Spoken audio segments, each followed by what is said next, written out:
Shalom, shalom, shalom. What's going on, everybody? What's going on? Shalom to the family. Shalom to everybody. What's going on? If you got family in the ATL, you got family in Atlanta, hit me up. Invite them to the live, or invite them to this, or share this. Shalom to everybody. I am ecstatic and excited. I'm gonna wait till everybody get in here, man, because I really want to show y'all something. Man, this has been a journey. It's been a long journey. Freezing. It's been a long journey. We've been really working hard this week. A lot of the brothers, my brother's been over here, brother Philip and Deacon Philip and brother Bernard Jr., sister Kendra, and other brothers and sisters. Man, we just been here, just really getting it in, working hard. We are here in Fayetteville. It's official. Tomorrow is the first service in our new building. I want to be able to thank some brothers and sisters, but I want to show y'all something real quick. All right, and let me show y'all something real quick. All right, Boom Church is official. We are here. I'm excited, man. It's just a blessing to be able to see this, and man, I mean, I'm just man, it's just a blessing to finally just be able to see this up. It's been a journey. Again, you know, Boom has been official. It's been 2 years, but of course, I've been doing a lot of grinding over the past 15 years. Before Boom became even a church, I was doing a lot of evangelism work, just doing a lot of stuff, going around doing tours for absolutely free. Wasn't charging anybody anything, not a dime, to teach them the gospel and teach them just how to defend the gospel and things like that. And so I'm just excited, man, to see this on the door. The sign people just left and put this up, and I'm just excited about it, man. I mean, those of y'all know who've been with me, who've been rocking with me from day one, just period, know that I had intimate conversations about, you know, this, and it's just the beginning. This is just the beginning of all of this, and so just to be able to see this is definitely a blessing. I can't wait to see Jacksonville. I can't wait to see Boom Jacksonville. I can't wait to see Boom Houston, all of them when they get their buildings and things like that. I'm just excited. I cannot do this without this live without thanking. All right. Shalom to my pop, Pastor Keith Curry. Shalom to you. Thank you for your prayers, your wisdom, your guidance. I know I'm a different type of son, but you know I love you dearly. I know you love me dearly. It's lights out here.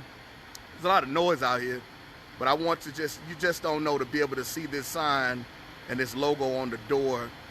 Tomorrow is our first service. It's going to be exciting. It's going to be electrifying.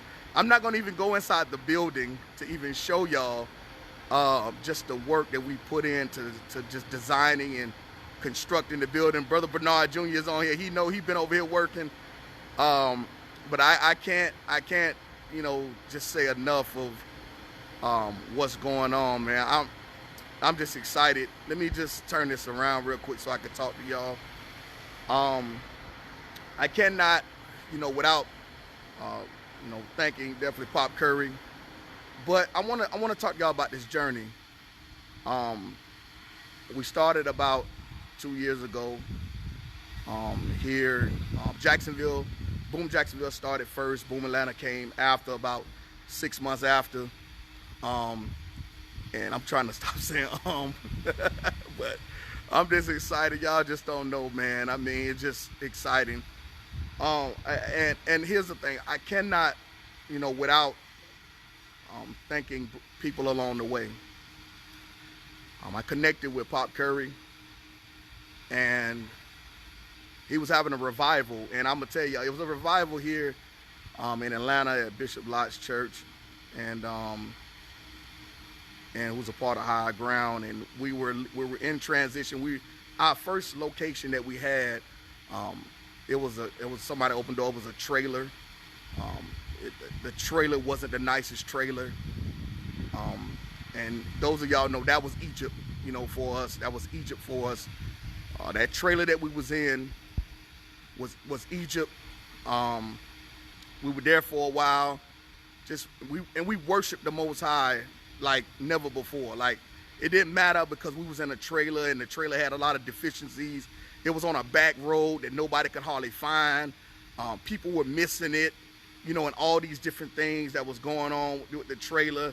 There was just other issues going on with the trailer, and so we had to leave the trailer, and we didn't know, where we were gonna go.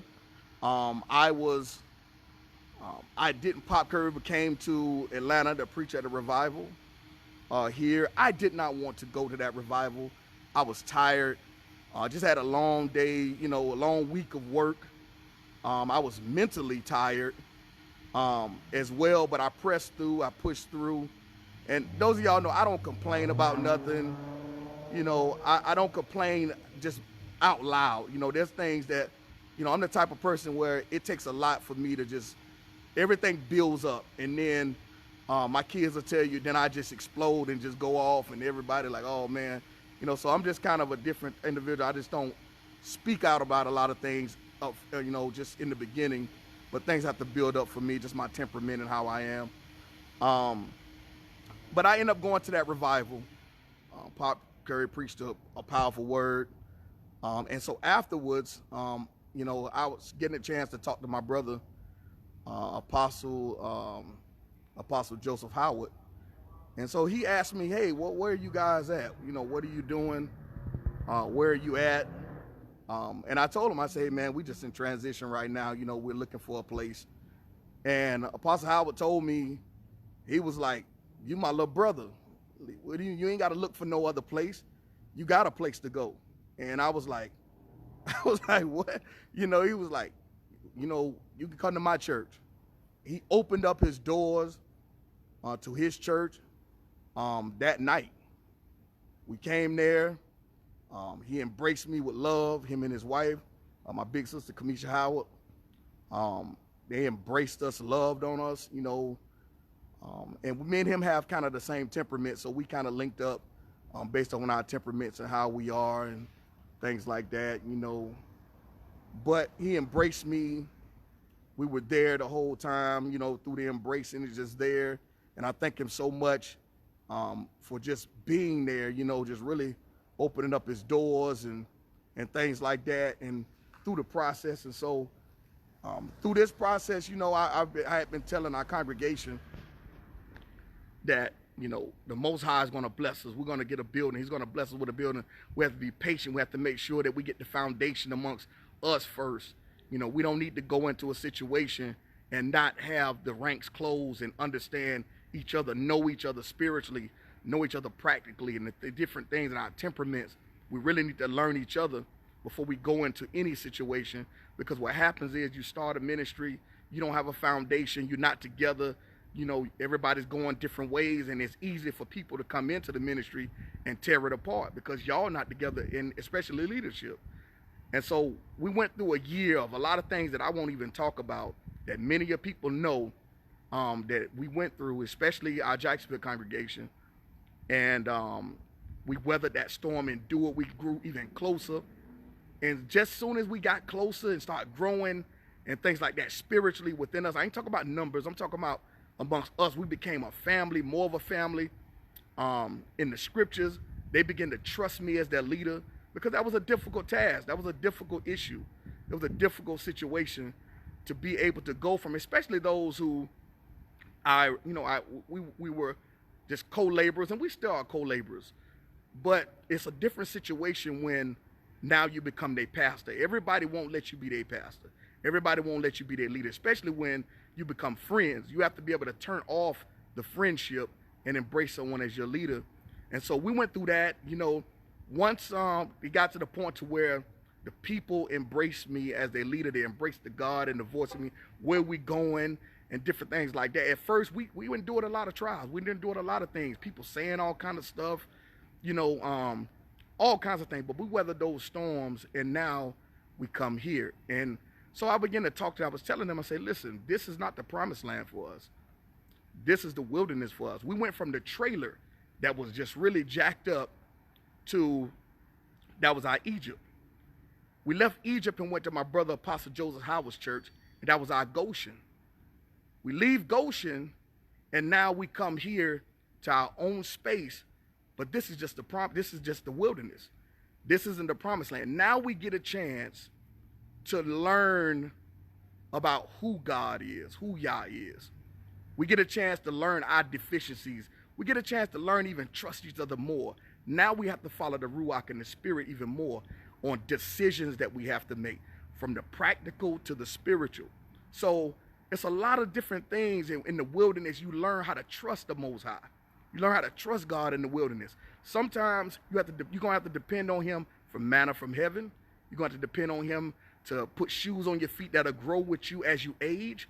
All of these different things that you learn in the wilderness, which is a key important place to understand before you get to the promised land.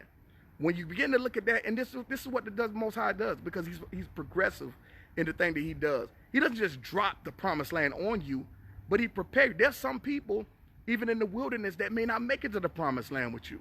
So there's a lot of different things and different steps that you have to take in trusting him.